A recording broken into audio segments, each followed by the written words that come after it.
Bonjour à toutes et à tous, on se retrouve aujourd'hui pour une présentation et un test du Vernitor E. Le Vernitor a été le premier modèle de cette marque qui est apparu en 2016. J'ai eu l'occasion de tester et vous pouvez retrouver ce test sur notre site tablette-chinoise.net. Donc aujourd'hui on va voir un peu ensemble ce que donne ce Vernitor E qui est son successeur. Il n'y a pas énormément de différence entre les deux. On va dire les différences positives, on va commencer par celle-là, c'est que la capacité de la batterie a quasiment doublé. On est passé d'une batterie de 2800 et quelques milliampères à une batterie ici de 5020 milliampères. Autre point positif pour cette nouvelle mouture du Thor, c'est qu'il embarque un peu plus de capteurs. Il a notamment une boussole, un gyroscope et un capteur à effet Hall en plus. Il serait en capacité de gérer le système de satellite GLONASS, le système Rust. Donc ça, ce sera à vérifier. Au niveau du Wi-Fi, contrairement au Thor première génération, le Thor E est dual band, donc c'est plutôt une bonne chose. Et il disposerait, alors là on découvrira ça ensemble, d'un mode E-Ink qui permettrait d'économiser fortement la batterie. Et peut-être qu'au niveau lecture par exemple d'e-book, ça peut être intéressant, même si la taille de l'écran reste toujours de 5 pouces, donc un peu petit. Au niveau des différences, on va dire plutôt négatives, c'est que le Vernitor avait bénéficié au niveau de l'écran d'un traitement Corning Gorilla Glass. Celui-ci, non, le Vernitor E n'aurait plus ce traitement. Autre point négatif pour le Thor E sont les résolutions des caméras avant et arrière qui sont identiques à celles du Thor, certes, mais pour le Thor E, elles sont interpolées. Et en réalité, on est passé pour la caméra arrière de 13 mégapixels à 8 mégapixels et pour la caméra avant de 5 mégapixels à 2 mégapixels. Donc on verra ça un peu dans cette vidéo et également sur l'article qui sera publié sur notre site tablette-chinoise.net, je vous le rappelle. Pour info, cet exemplaire du Vernitor E m'a été envoyé par notre partenaire Gearbest.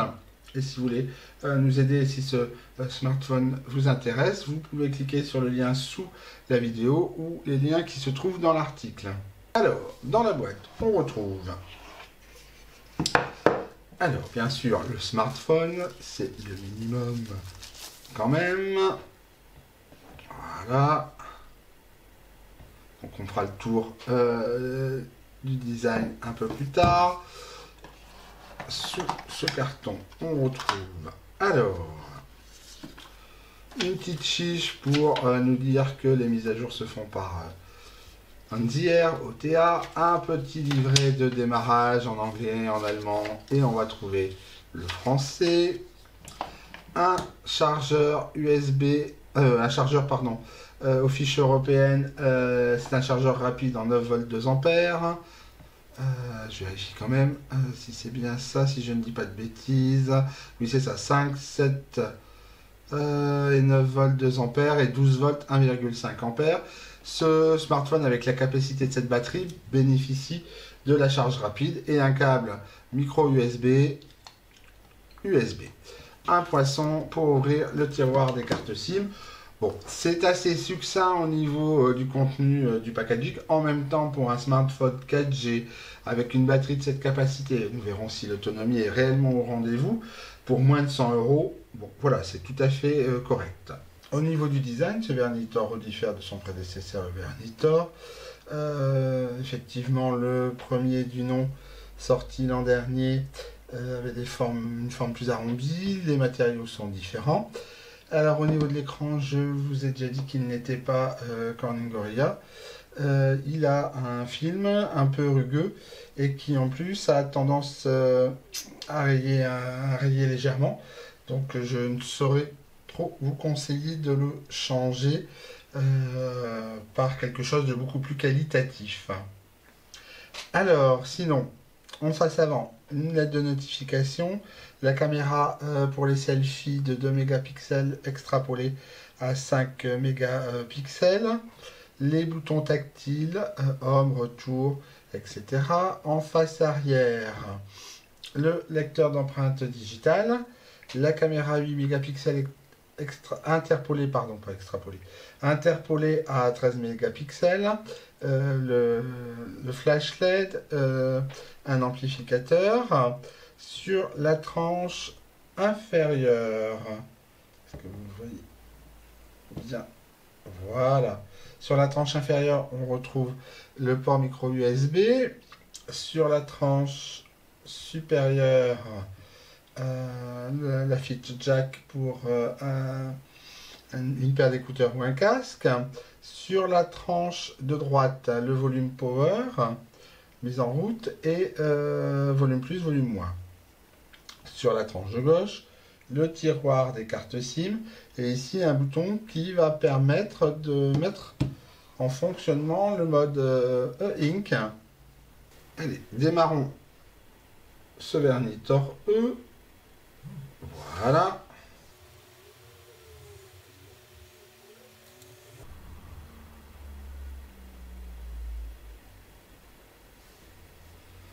Voilà. Alors, on va le mettre en français, tout le reste.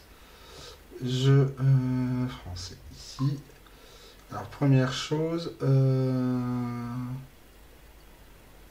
va pas s'embêter, bon, on va aller voir les premiers pas. Ignorer, je trouve, oups, pardon. Ok. Je trouve les camps. Bah, alors. Ignorer.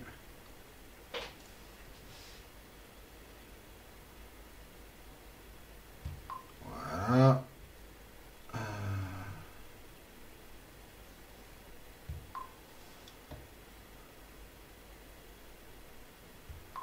Voilà. Continuer. Donc bon voilà, ça c'est ce qu'ils auraient au départ, c'est toujours comme ça. Alors ça, bon, on va le changer. Est-ce qu'on a à part Bruxelles, donc GMT3, non, il nous faut un GMT2, on va prendre Bruxelles. Il ne me semble pas qu'on est Paris là-dedans. Londres. Ouais, Bruxelles, peu importe. Ça, on s'en fout aussi pour l'instant, ça n'a aucun intérêt. Hop, j'ai pas envie de mettre mon nom. Ignorer. Ignorer quand même. Configurer plus tard, voilà. Donc voilà, c'est ce que je voulais vous montrer à ce niveau-là. Ok, alors, on va aller chercher forcément. Refuser. Hop, on va aller chercher les paramètres. Alors, hop. Voilà, niveau de luminosité au maximum. Voilà. Hop, comme ça, on verra mieux. Alors, bon, ici, les applications Google. Toujours des applications Google. Le Play Store est préinstallé. Application appareil photo, etc. Voilà, donc on va retourner dans les paramètres. D'accord, on s'en fout un peu de tout ça. On a quelques suggestions, donc Wi-Fi. Alors, les boutons. Alors, appuyez 2 fois sur un bouton marche arrêt pour accrocher barre de navigation de l'écran. Hop. Donc voilà. Vous pouvez choisir entre la navigation ici ou des boutons. C'est comme vous voulez. Barre d'état. Ok. Voilà. Après affichage, on vient d'y aller. Le son est à 50%. Le stockage, hop, ce sera fait. On a 220 mégaoctets d'utilisés sur les 10 disponibles. Je vous rappelle que c'est le stockage de base et de 16 gigaoctets. On peut ajouter une carte SD jusqu'à 128 gigas. La batterie est ici chargée à 100%. C'est pas mal, ce qui est assez rare quand il arrive. Ici, on a bien les 3 gigaoctets de RAM, etc. Du speed. Permet de dynamiser, d'accord. Oups, je vais aller trop vite. Localisation, sécurité, c'est ici qu'on va ajouter l'empreinte digitale, langue, date et heure, etc. Ça, je remodifierai. Alors, à propos du téléphone. Donc, on est bien sur une version VOS de 1 basée sur Android 7.0. Donc voilà, donc à ce niveau-là, il n'y a pas de souci. Il y a tout un tas d'applications par défaut installées. On en utilisera certaines sans doute et d'autres pas. On va s'intéresser maintenant au lecteur d'empreintes digitales, donc paramètres, hein, comme souvent. On va dans sécurité, empreinte digitale, voilà. On continue.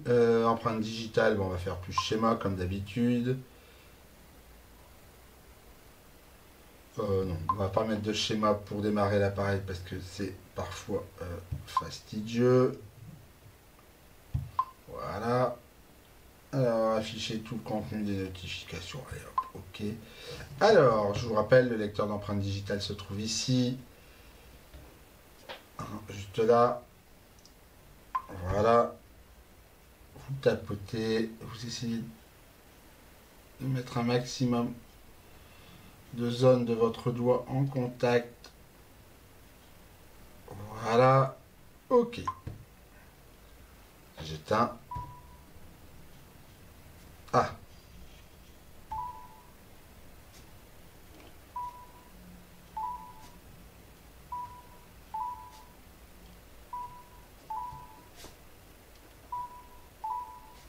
Vous voyez, pas de souci, réactif.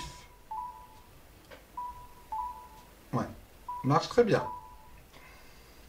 Bon, ce lecteur d'empreintes digitales, l'enregistrement est aisé, vous l'avez vu, et l'utilisation est fiable et rapide. Alors, un des arguments marketing de Verni pour ce Verni Tor E, c'est la fonction E-Ink qui permet en fait un basculement de l'affichage couleur vers un affichage noir et blanc qui diminue aussi fortement la luminosité de l'écran et qui permettrait, d'après Verni, de lire des e-books par exemple à l'extérieur, en plein soleil, etc.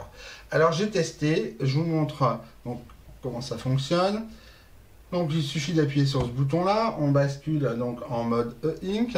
Ici vous avez la possibilité d'ajouter les applis qui sont actives dans ce mode E-Ink. Donc moi j'ai surtout ajouté une application de lecture d'e-book, ce qui m'intéressait, et je suis allé voir à l'extérieur ce que ça donnait. Effectivement, c'est un peu mieux au niveau de lecture, hein, du confort de lecture. Pour autant, comment dire, ça me paraît quand même relativement gadget. Alors on va regarder un peu au niveau carte SD, carte SIM, et comment dirais-je, fonction OTG. Alors on va déjà commencer. Hop, alors on va le mettre à l'envers. Donc,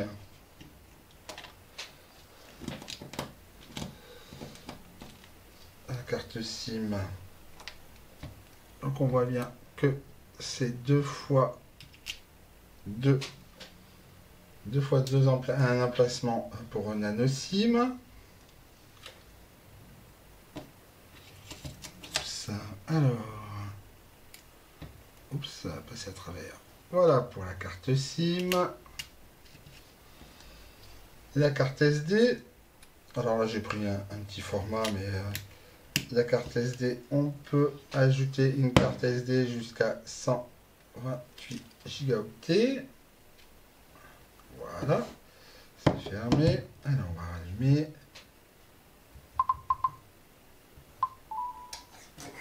Alors, eh ben, on va pas changer le disque d'écriture, hein, annuler. Bah oui, parce que apparemment. Voilà. Alors. Donc on est bien en 4G, qu'est-ce qu'il nous met ici? Carte SD Samsung exact. Ok. Carte SIM modifiée.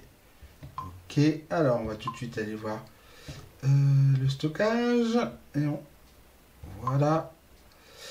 Alors, ça c'est le stockage de base en interne. Et ici, la petite carte SD que j'ai ajoutée, dans laquelle il y a quelques dossiers qu'on copiera tout à l'heure. À un autre moment en tout cas de cette vidéo. Pendant qu'on est dans le stockage, on va regarder si la fonction OTG est bien opérationnelle. Donc pour ce faire, le câble vous connaissez et une clé USB. Alors le souci c'est que je viens de me rendre compte que j'ai déjà copié les fichiers, mais c'est pas grave, on les copiera ailleurs. Oups, pardon. Voilà. Alors, changer le disque d'écriture par défaut, annuler. Annuler pour ça. Alors, au niveau du stockage, donc on a bien la carte SD et on a bien la clé USB. Alors, orange, d'accord. Carte SIM 2, données, etc., etc. Ok. Consommation des données. Données mobiles. Ok. Alors, on va faire un petit test, s'il veut bien cette fois-ci. Recherche du meilleur serveur. Alors, sachant qu'ici, je réside, la connexion 4G n'est pas exceptionnelle.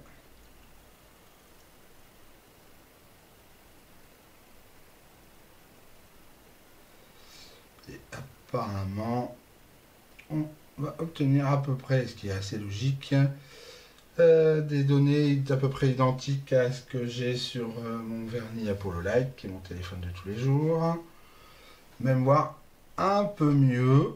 Ok, alors j'ai normalement, voilà, on va voir si on est bien. Ok, hop.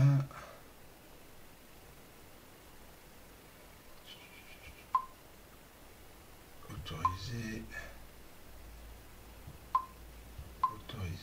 Alors, on est bien sur la bande 20, celle des 800 MHz.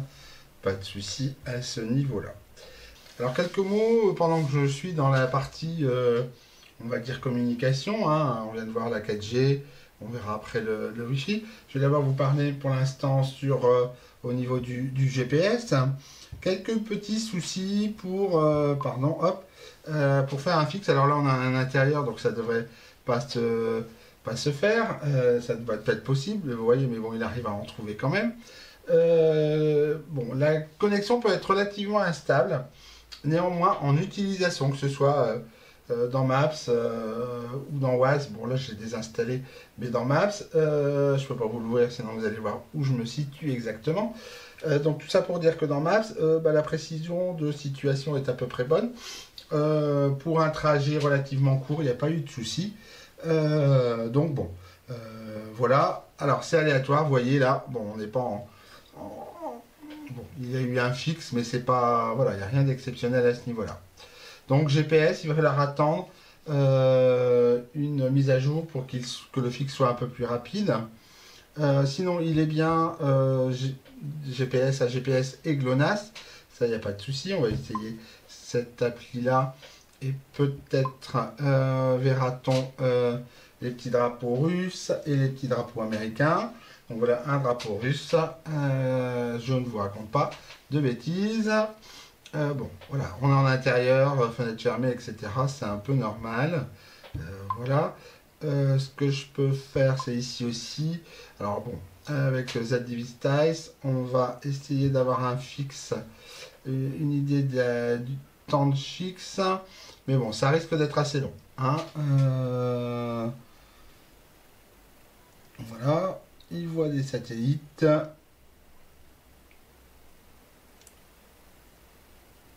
Bon.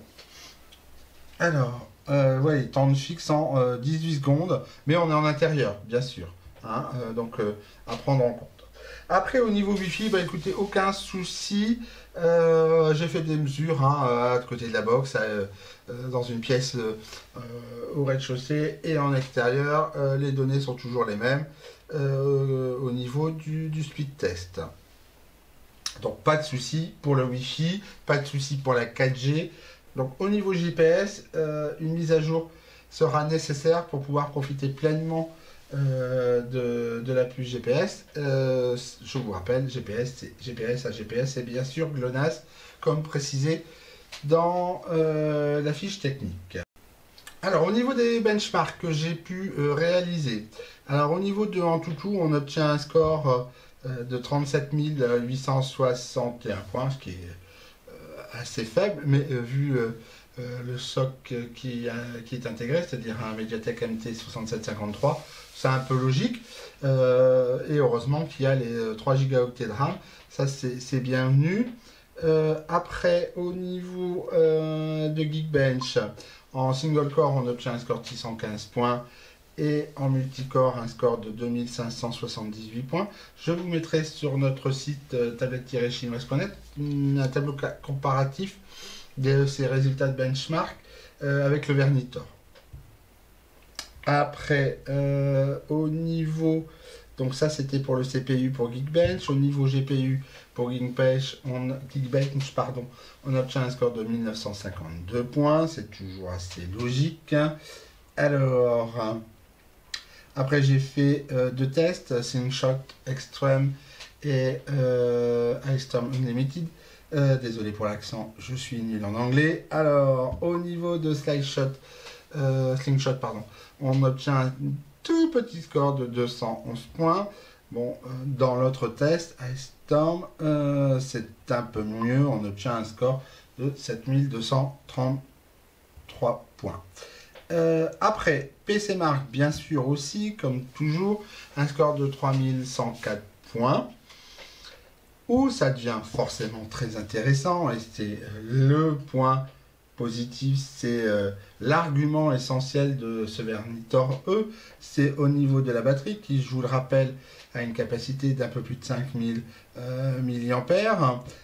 Donc j'ai fait le test PC Mark pour l'autonomie et on obtient un score de 11h26. C'est un score très honorable et très intéressant. Qui vous permettra d'utiliser le Vernitor E, je vous le rappelle, qui est quand même un smartphone de moins de 100 € pendant plusieurs jours, suivant votre utilisation. En tout cas, de bonnes journées. Petite remarque néanmoins sur ce score de 11h26.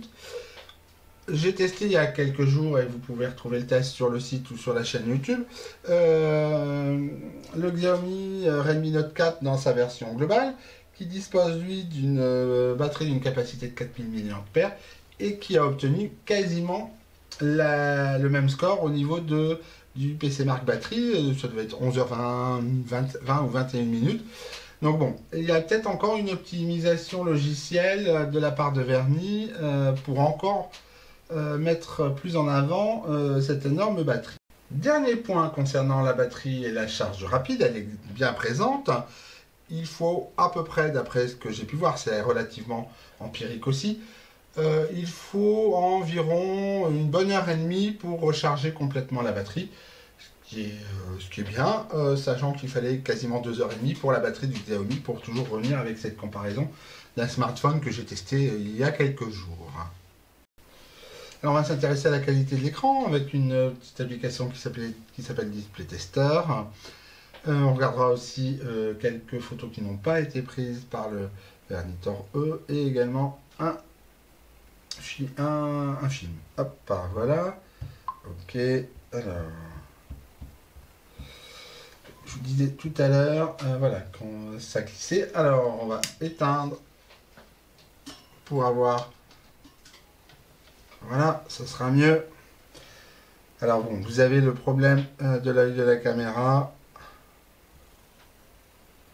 Comme à chaque fois, mais ça vous donne un ordre d'idée.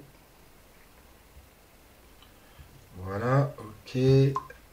Donc, vous voyez la difficulté un peu, c'est pas top à ce niveau-là. ça glisse un peu, donc vraiment, il faudra un film de meilleure qualité.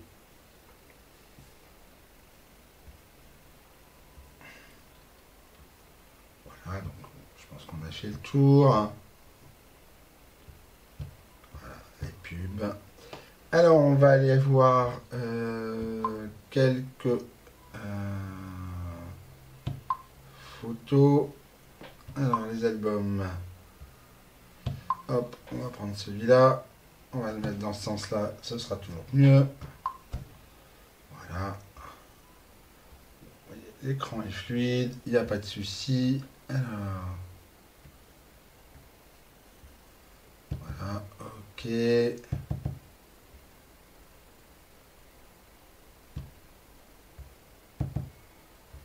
Voilà.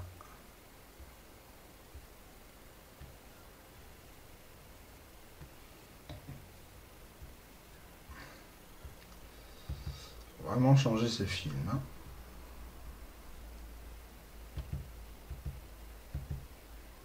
Voilà. Hop. Sinon, le zoom, l'écran. Oui, bien sûr, je pense avoir oublié de vous dire que l'écran n'était pas un écran Full HD, mais un écran HD de 5 pouces. Donc, on va se regarder un film qui s'appelle Sintel, qui est libre de droit. Alors, il est ici. Ok. Voilà. Donc, j'utilise l'application VLC. L'écran est à environ 50 cm du smartphone. Et la luminosité de l'écran est à 100%.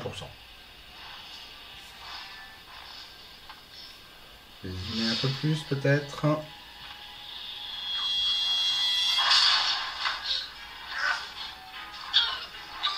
Avancer.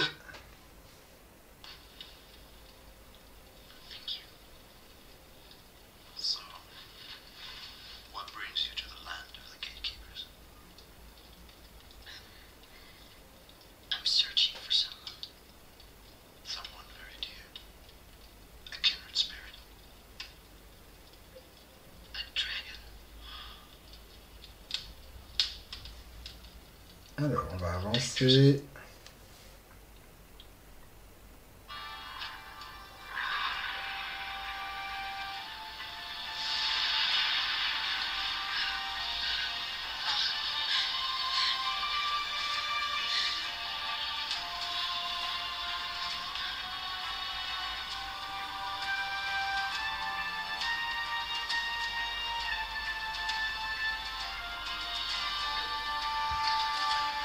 Donc, bon, la qualité de l'écran est plutôt bonne, hein, pas de lag. Au niveau des photos, on a vu que le balayage était rapide. Bon, des petits soucis, peut-être un peu pour zoomer dans les photos, mais je pense que c'est dû au film qui est, je vous le rappelle, à changer rapidement si vous voulez avoir une meilleure expérience de ce vernis Tor E. Alors, au niveau des jeux, il y a une chose qui est certaine, c'est que les gros jeux 3D pardon, sera assez difficile. Alors, on va tester avec ce petit jeu qui est SimCity Build It, voilà, qui ne demande pas énormément de ressources. Voilà, oh, ok, hop, oups, là, ce sera mieux. Ça pose pas de problème, hein, c'est pas un jeu très gourmand. Voilà, hop.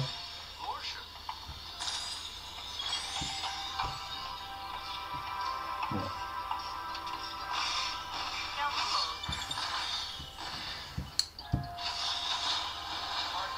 Allez, un petit magasin pour un premier.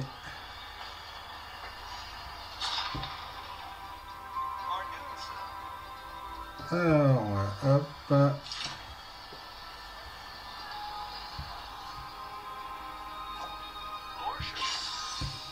Donc, vous avez compris, hein, c'est le début du jeu, donc ça pas. Voilà, ça. Alors, hop. Voilà.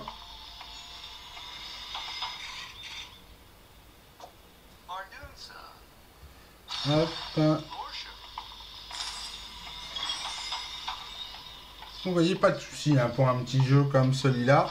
Les gros jeux de voitures, de racing sera certainement plus compliqué à mettre en place.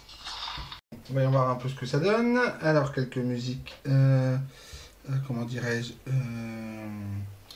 récupérées sur la bibliothèque audio de YouTube, parce qu'ils sont libres de droit.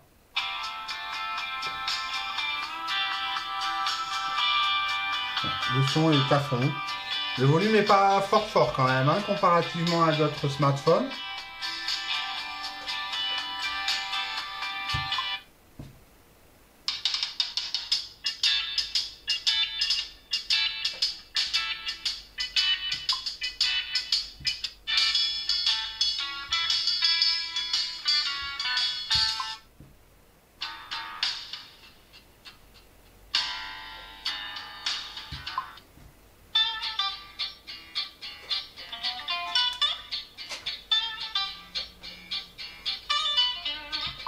Donc que retenir au niveau son, c'est que le haut-parleur n'a pas une puissance phénoménale, il est un peu faiblard à ce niveau-là. Bon, toujours ce son métallique hein, sur les smartphones d'entrée de gamme comme celui-là. Ça, malheureusement, sera difficile d'avoir quelque chose de correct à ce niveau de prix. Les écouteurs permettent de pallier en grande partie ce désagrément.